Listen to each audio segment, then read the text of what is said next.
15 থেকে 20% হারে vote cast হয়েছে দুপুর 12টা পর্যন্ত। যে প্রাপ্ত তথ্যগুলো যে তথ্যগুলো আপলোড করা হয়েছে তার ভিত্তিতে হয়তো আমরা ভোট প্রদানের হারটা আপনাদেরকে জানাচ্ছি। অ্যাকচুয়াল সংখ্যাটা হয়তো আমরা আরো পরে পাবো। আর বড় ধরনের কোথাও কোনো দুর্ঘটনা ঘটেনি। দুই একটি জায়গায় বিচ্ছিন্ন ঘটনা যেখানে ঘটেছে, আইন শৃঙ্খলা রক্ষাকারী বাহিনী সেখানে কঠোর ব্যবস্থা নিয়েছেন। আপনারা ইতিমধ্যে দেখেছেন যে আমাদের খাগড়াছড়ি জেলার লক্ষ্মীছড়ি উপজেলার একটি ভোট কেন্দ্রের বাহিরে গন্ডগোল হওয়াতে সেখানে ভোট গ্রহণ কার্যক্রম স্থগিত করা হয়েছে। এছাড়া কোথাও ভোট গ্রহণ কার্যক্রম বন্ধ হয়নি। এছাড়া বগুড়া জেলার একটি ভোট কেন্দ্রে অবৈধভাবে ভোট প্রদানের সহায়তা করার দায়ে একজন প্রিজাইডিং অফিসারকেও আমাদের আইন শৃঙ্খলা রক্ষাকারী বাহিনী আটক করেছেন। আর দুই একটি জায়গাতে কেন্দ্রের বাইরে বিচ্ছিন্ন ঘটনা ঘটেছে মর্মে আমরা জেনেছি, কিন্তু সেটা উল্লেখযোগ্য কোনো ক্ষয়ক্ষতি বা এরকম কিছু হয়নি।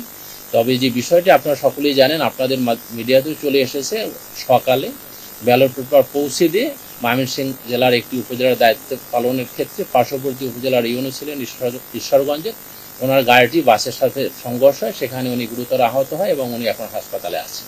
এটাই মূলত আপনাদের কাছে আমাদের ব্রিফ করার সংক্ষিপ্ত বিষয়। Large screen, dual stereo speaker এবং সুপার ফাস্ট চার্জিং এর সাথে এন্টারটেইনমেন্ট কিং নেক্সট জি N72। মাদারীপুর এটা কেন্দ্রের বাহিরে, কেন্দ্রের মধ্যে না, যার কারণে সেখানে ভোট গ্রহণ কার্যক্রম কোনো বাধাগ্রস্ত হয়নি। প্রথম হচ্ছে আমরা আপনাদেরকে তথ্য দিতে পারছি ভোট কেন্দ্রের চৌহদ্দির মধ্যে, বাহিরে যে ঘটনাগুলো ঘটছে সেটা আপনারা আসলে আমাদের কাছে রিপোর্টিং হয় না এবং আমরা এটা নেইও না, কারণ আমাদের মূল পেরিফেরিটা হচ্ছে ভোট কেন্দ্রের বাইরে 400 গজের মধ্যে ঘটনা। আমরা যে তথ্য পেয়েছি, প্রাপ্ত তথ্য মতে একটা ভোট কেন্দ্রে শুধু ভোট গ্রহণ স্থগিত হয়েছে, এছাড়া আর কোথাও কোনো ভোট গ্রহণ স্থগিত হয়নি। তবে অনেক জায়গাতেই আকাশ মেঘাচ্ছন্ন, সকালে বৃষ্টি হয়েছেন, চরাঞ্চলের কিছু কিছু জায়গায় আসলে ঝড়ের কারণে রাতেই বিদ্যুৎ বিচ্ছিন্ন ছিল। এই কারণে ভোটারদের উপস্থিতি দুপুর পর্যন্ত আমরা যেভাবে প্রত্যাশা করছি তার চেয়ে হয়তো কিছুটা কম রয়েছে।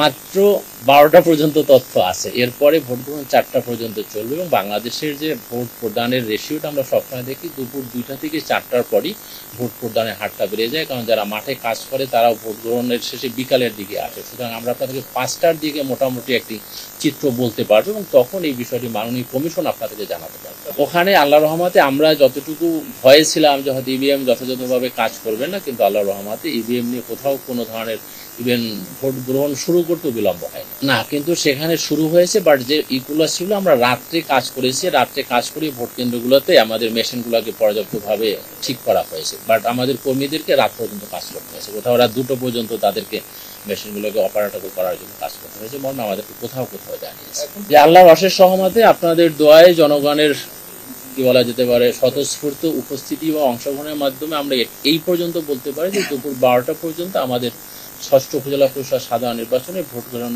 নির্বিঘ্নে চলমান রয়েছে।